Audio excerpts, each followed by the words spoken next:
శ్రీ గురుభ్యో నమః.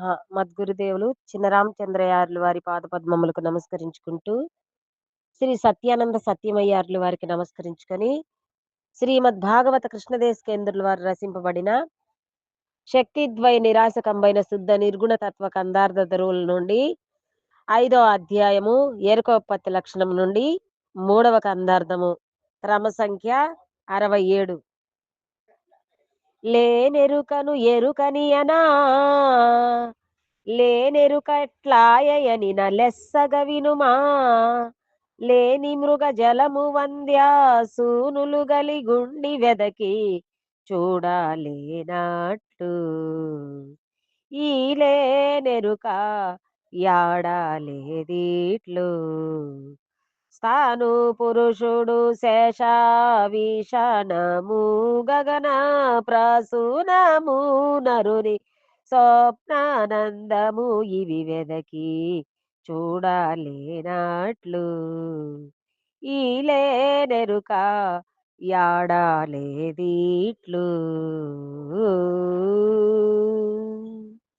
శ్రీ గురుభ్యో నమః.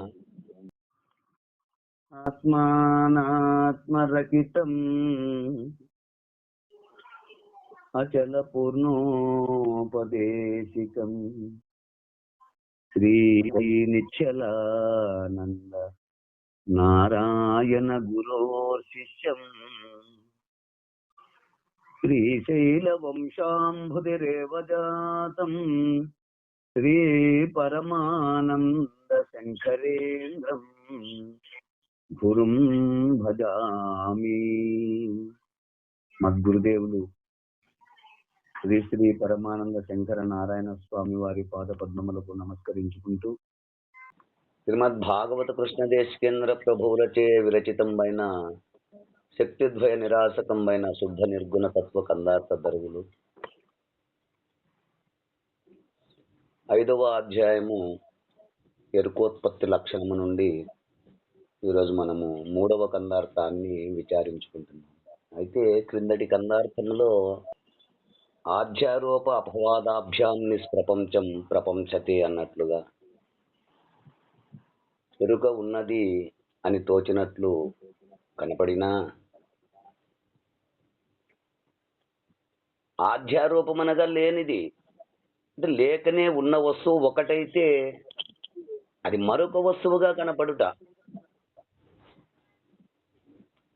ఎలా అంటే ఉదాహరణకు త్రాడు యందు పాము కనపడుట అపవాదము.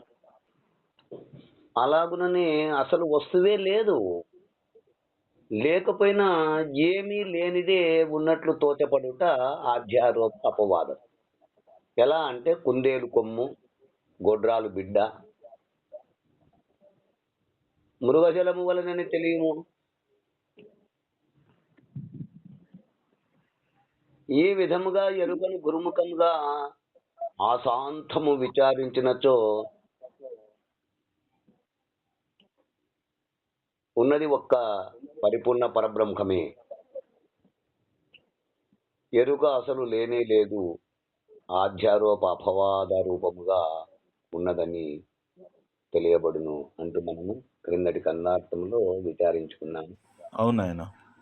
ఇక తదుపరి కందార్థము 5వ అధ్యాయంలో 3వ కందార్థము క్రమ సంఖ్య 67, అంటే సృష్టి విధానము. లేనెరుకను ఎరుకనియన లేనెరుకట్లయనిన లెస్సగ వినుమా లేని మృగజలము వంధ్యాసోనులు గలిగుండి వెతకి చూడలేనట్లు ఈ లేనెరుక యాడాలేదిట్లు తాను పురుషుడు శశ విశానము గగన ప్రసూనాము నరుని స్వప్నానందము వెతకే చూడలేనట్లు ఈ లేనెరుక యాడాలేదిట్లు. శిష్య, నాయన, లేనెరుకను ఎరుకనియనా అంటే లేని గుర్తును ఉన్నదిగా చెప్పుటకు, ఆ లేనెరుక ఎట్లయనినా లేనిదిగా చెప్పుటకు కారణమేమనగా లెస్సగా వినుమా, స్పష్టముగా గుర్తించుము. వివరించండి నాయన. అంటే ఈ లేనెరుకను చక్కగా విచారించవలెను అనినచో అది లేనెరుక ఏ విధంగా అగును? ఈ లేనెరుకయే సమస్తమును ఎరిగే ఎరుక అనినచో అది లేనిది ఎట్లగును?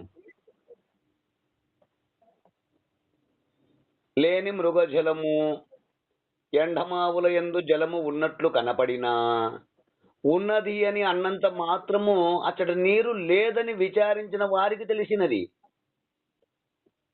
వంద్యాసూనులు కలిగిండు వెతకే చూడాలేనట్లు, అంటే లేనటువంటి గొడ్రాలి సంతానము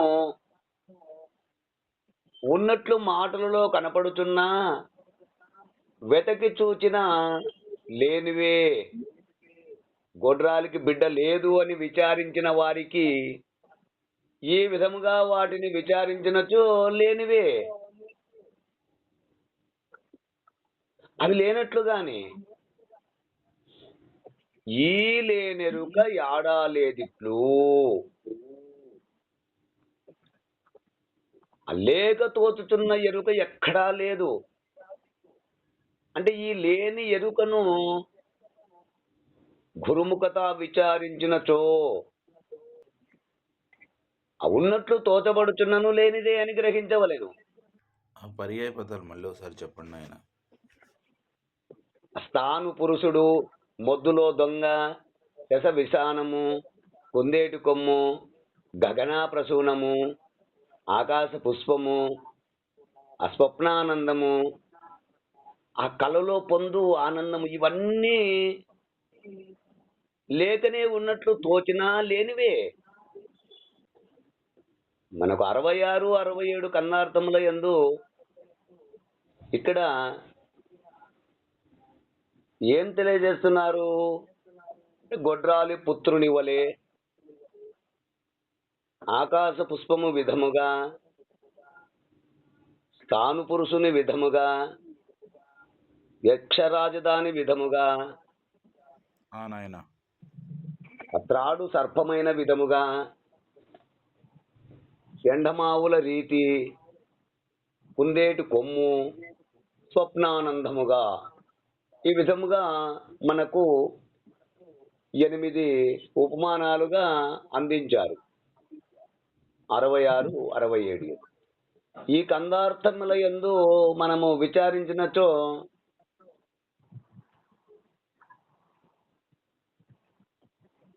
ఆ 3 రకములైన ఉపమానములను విచారించిన అవి ఏవనగా, 1 గొడ్రాలు పుత్రుడు, ఆకాశ పుష్పము, యక్ష రాజధాని. ఈ 3ంటికి పేరు మాత్రమే కానీ విచారించి చూడగా అవి లేనే లేవు.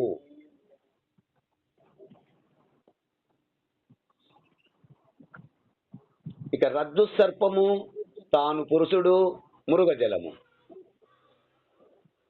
ఈ 3 భ్రమచేత తోపింపబడుచున్నవే కానీ విచారిస్తే వస్తువు ఒకటైతే మరొక విధముగా తోపించుట.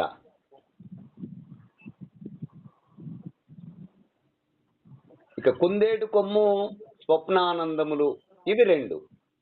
ఈ 2 ఏ కాలమునందున లేనే లేవు. అంటే లేని ఎరుక బయలందు ఎట్లు జనించననగా, ఎరుకనగా గుర్తు అని పేరు మాత్రమే కానీ విచారించగా లేనే లేదు. అయ్యా, ఈ ఎరుక భ్రాంతిచే తోపింపబడుచున్నది.